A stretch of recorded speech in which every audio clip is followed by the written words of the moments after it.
Vadakara കാഫർ screenshot കേസിൽ പുനരന്വേഷണം ഇന്ന് ആരംഭിക്കും. SIT ചുമതലയുള്ള ജില്ലാ ക്രൈംബ്രാഞ്ച് ഡിവൈഎസ്പി ടി മനോഹരന്റെ നേതൃത്വത്തിൽ കേസിന്റെ പുരോഗതി വിലയിരുത്തിയാകും അന്വേഷണം. നേരത്തെ നടന്ന അന്വേഷണത്തിൽ കാഫർ സ്ക്രീൻഷോട്ട് നിർമ്മിച്ചത് ആരാണെന്ന് കണ്ടെത്താൻ കഴിഞ്ഞിരുന്നില്ല.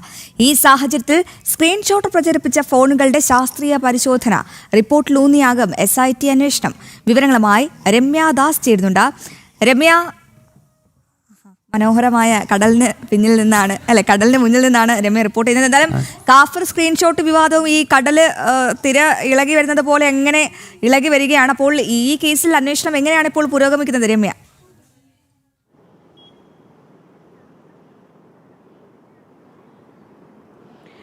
അശ്വതി, ഗൗതം, കോഴിക്കോട് ഉൾപ്പെടെ നല്ല മഴയുണ്ട്. അപ്പോൾ നമ്മൾ മഴയുടെ കാര്യങ്ങളെല്ലാം എടുക്കാനാണ് ഈ തീരദേശത്തേക്ക് വന്നത്. ഇപ്പോൾ നിലവിൽ ഈ കേസുമായി ബന്ധപ്പെട്ട് പറയുകയാണെങ്കിൽ ഈ കാഫർ സ്ക്രീൻഷോട്ട് വിവാദം 2024 പാർലമെൻറ്റ് ഇലക്ഷനിൽ വളരെ വിവാദം സൃഷ്ടിച്ച ഒരു കേസാണ്.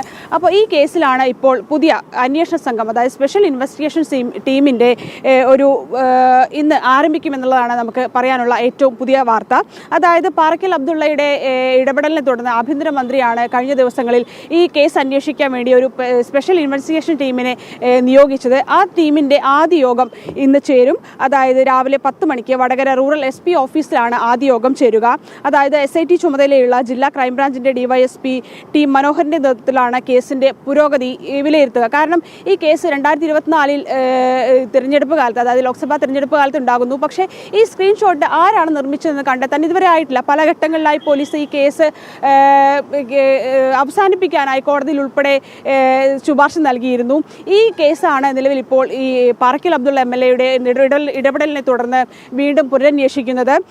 അതായത് ഇതിൽ ആദ്യഘട്ടത്തിൽ കാരണം നേരത്തെ ഈ ഒരു കേസ് പോലീസ് എല്ലാം അന്വേഷിച്ചിരുന്നു. അപ്പോൾ നിലവിൽ ഇപ്പോൾ അതായത് ശാസ്ത്രീയ പരിശോധന, ഈ സ്ക്രീൻഷോട്ട് പ്രചരിപ്പിച്ച ഫോണുകളുടെ ശാസ്ത്രീയ പരിശോധനയിലൂടെ ആയിരിക്കും ഇത്തരത്തിൽ ഈ കേസുമായി ബന്ധപ്പെട്ട് പുതിയ ഇൻവെസ്റ്റിഗേഷൻ ടീം മുന്നോട്ട് നീങ്ങുക എന്നുള്ളതാണ് നമുക്ക് മനസ്സിലാക്കാൻ കഴിയുന്നത്. എന്ന് തന്നെയായാലും ഈ കേസിൻ്റെ അന്വേഷണം വീണ്ടും പുനരാരംഭിക്കുകയാണ്. കാരണം ഏറെ വിവാദങ്ങളെല്ലാം സൃഷ്ടിച്ച ഒരു കേസ് കൂടിയായിരുന്നു ഈ പാർലമെന്റ് ഇലക്ഷൻ കാലത്ത് ഈ ഒരു കേസ്. അപ്പോൾ ഈ കേസിൻ്റെ ഇൻവെസ്റ്റിഗേഷൻ ഇന്നു മുതൽ ആരംഭിക്കുമെന്നുള്ളത് തന്നെയാണ് നമുക്ക് മനസ്സിലാക്കാൻ സാധിക്കുന്നത്. ഗൗതം, അശ്വതി.